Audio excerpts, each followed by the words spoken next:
Well, hey, welcome back there and hope you're doing well. We're now on the third part of our examination here. Remember, these are just key words or primary sources that you should be familiar with as you continue to drill down on time period 7. So with that, let's go to the next question here. What were the primary causes for the United States military involvement in World War I? Well, at the outbreak of the war, you realize that you had France and England on one side, and then you had Germany basically clearly on the other side. And there was, as you probably recall, plenty of firepower being emanated on both sides when we talk about the Battle of Somme and the Battle of Verdun. But what is helping cause America to inch closer and closer to this war is basically this unrestricted submarine warfare that was taking place. And so that is where we see, this thing called, let me go back here, the Sussex Pledge here. So America was sending over items for the war. So even though we claim to be certainly uninvolved or dealing with isolationism, we were involved by sending over materials to them. And so the Sussex Pledge basically was Germany saying, we won't sink any more merchant ships as long as you can promise that there aren't any goods on them that are military related. And this came about here mostly because of the sinking of the Lusitania. But the true kind of meaning of what happened was this thing called the Zimmermann telegram. And this is where one of the key, I guess, representatives of Germany sent a telegram to another person in Mexico who was Germany's ambassador to Mexico. And in this telegram, it was intercepted that basically said, hey, if Mexico just somewhat declares war against America and we end up winning there over in Europe, you know what? We're going to give you back all the land that was taken from you by the Treaty of Guadalupe Hidalgo there in the Gadsden Treaty. And in a sense, this did give Americans a pause to say, well, it is potential because we know they're not upset about taking, we know they're upset about taking our land. So be mindful that there are a couple things that cause Americas to be drawn into it. So you have the Lusitania, but that is not the primary reason. The primary reason is the Zimmermann telegram, but you also have the Sussex Pledge that the Germans signed in order to say they won't attack, ships anymore. Well, what effect did the United States entry have in the war? Well, basically, it tipped the balance of the conflict in favor of the Allies. That would be the British and the French. And considering that Germany was having to fight a war on so many fronts, this would have a definite impact on that. And so here we have General Pershing. This picture's Uncle Sam going south into Mexico because General Pershing had big involved with that. In fact, General Pershing was within, I think, 4 or 5 key battles of American history, going all the way back to the Mexican-American War, and then ending up leading the American Expeditionary Forces that were sent over, I guess, pre-Army. This was like the early Army folks that went over. Close to 125,000 of us initially went over there. With by the end of World War I, close to 4 million men and women were involved with ramping up and getting ready and sending troops over to defend what was happening there in Europe. Well, another reason that was taking place is this concern that Russia was going to capitulate and cave in and stop the war that they were experiencing on the Eastern Front. And sure enough, this is a long-winded story, which I don't have time to tell you, but basically the Germans snuck Lenin back in after he was booted out or chased out. He then leads this Bolshevik revolution that pitted the proletariat versus the bourgeoisie, or the landed owners and the factory owners. And ultimately, the working party won. The Bolsheviks came to power, and their first part of agreement that Lenin signed was that they would sign a truce with Germany. Thus, Germany no longer had to focus on 2 fronts, but now only on the Western Front. So what was the Great Migration that happened as a result of these changes going on in America and the globe at the time? Well, the Great Migration was when close to 1.5 million persons of color left the South. Why did they leave the South? Well, some left basically because of oppression. Some left because of poverty or racial discrimination. Please be mindful that Jim Crow laws are full in effect here, basically separating every possible thing of public life between the persons of color and those who were the majority during this time. And where did these persons of color go? 1.5 million of them. Often they went to the urban centers in the North, Midwest, and in here you even see a picture of them going out west. And here's an example of the exodusters who fled the South and moved to the West or the Midwest, where they experienced often just as much prejudice and mistreatment as they might have they stayed there in the South. Here's an example of the Jim Crow laws a little bit later on in the 1950s, but you get the idea. You have separate churches, separate schools, separate restaurant counters, etc., simply because of those Jim Crow laws. Well, how the government limit free speech during World War I, and we spent quite a bit of time on that. Well, essentially, the government passes laws prohibiting Americans from obtaining information, recording pictures, or copying descriptions of any information that was like related to our national defense, from making derisive or derogatory comments about our government, or anything that has to deal with the war effort, and if it was negatively spoken or said.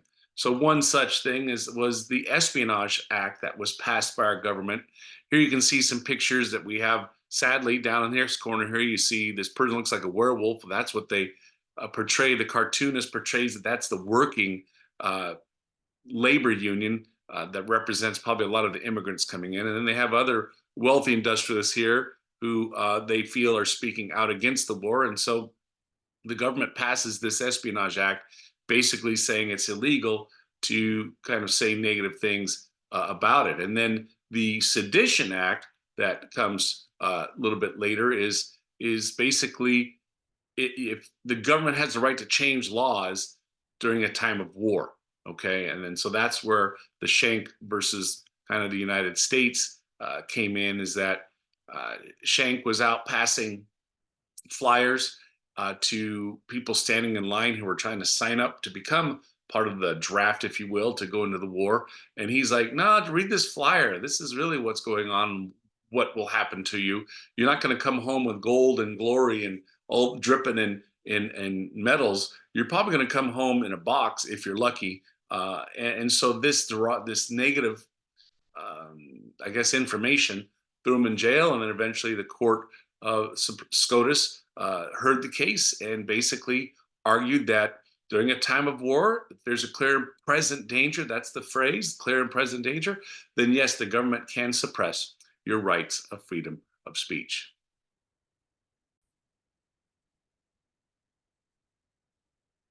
This is also an interesting situation here. We have Eugene Debs, who ran for presidency representing the Labor Party, and close to 800,000 people, I believe, actually voted for him while he was sitting in the jail cell, telling the country and the SCOTUS that they should not be having these sedition acts on the books simply because they're speaking out against the American war effort. Well, World War I comes to an end. Remember, this class isn't so much about what happens in the Europe and this theater of Europe. How does America respond to these things? And so you don't need to know a ton of details about the Treaty of Versailles. It's just that you need to be mindful that it extracted tremendous amount of punishment on behalf of Germany for what they had done. It forced them to actually declare that they were the ones that started it, and therefore were found guilty of doing this. And France and Britain were intent on limiting German military power and economic expansion ever again. And so President Wilson came over and said, well, let's kind of create some lasting peace so this won't happen again. And the key to it all is that America had to sign it. And there were some people in the Senate and in Congress that were not keen on getting embroiled again in these, ideas that take place in Europe. And so this leads us back to the Monroe Doctrine, this and isolationism leads us all the way back to George Washington and his farewell address. So this is the time after the war that this man here, Henry Cabot Lodge, as a very distinguished, wealthy senator, went around and everywhere Wilson went to go speak on this peace treaty and how America needs to sign it, he had a more powerful voice and convincing voice to where our own Congress could not and Senate could not even pass this. And so it was never ratified. Therefore, the treaty essentially lost its capacity to be enforced, and so it basically fell apart. So here you see good old Woodrow Wilson, uh, despite all of his leadership, he brings this League of Nations idea of what, like, it's like an olive branch, what it's implying, but there's no way the peace dove there could ever carry that big weight upon, upon its beak and across the ocean where it was going to fly. And so ultimately, because US did not ratify the treaty, basically the 14 points and the League of Nations basically went kaput. Well, what was the first Red Scare? We'll talk another about one of those during the World War II, but here we need to speak to it as the first Red Scare during this time. So America was concerned, as well as whether it's real or fabricated, that there was an element of communists coming over, and they were acting as antagonists and anarchists, etc. And so America began. Going around single-handedly with the Palmer raids, determining, well, this working class town and this working class area, yeah, obviously a bunch of rebels and mavericks, so we need to load them up and send them back to their Russia or other eastern parts of Europe. And so the Palmer raids were designed, I guess, in a way to help quell or to help calm down this Russian fervor of revolution. Our rich industrialists did not want to have any of this mindset coming across American soils, because they wanted the working class to still stay oppressed and just keep working, rather than recognizing they should have better pay, better working conditions, better hours, etc.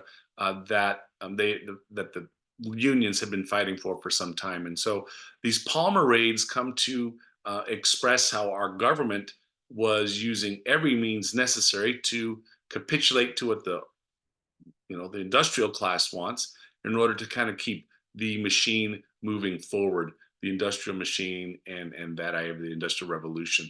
Here's another one that I like to look at, is that the scare coming from J. Edgar Hoover, who will have a prominent role in the second Red Scare, uh, is just arguing that here you have this demon-like entity coming over the Atlantic Ocean to descend upon the Americas, and so it's Americans' job to defend us from this menace that was coming over. So ultimately, the Palmer raids resulted in about an arrest of about 6,000 people. Many people claim that they were communists, but no evidence was ever given, and they were summarily sent back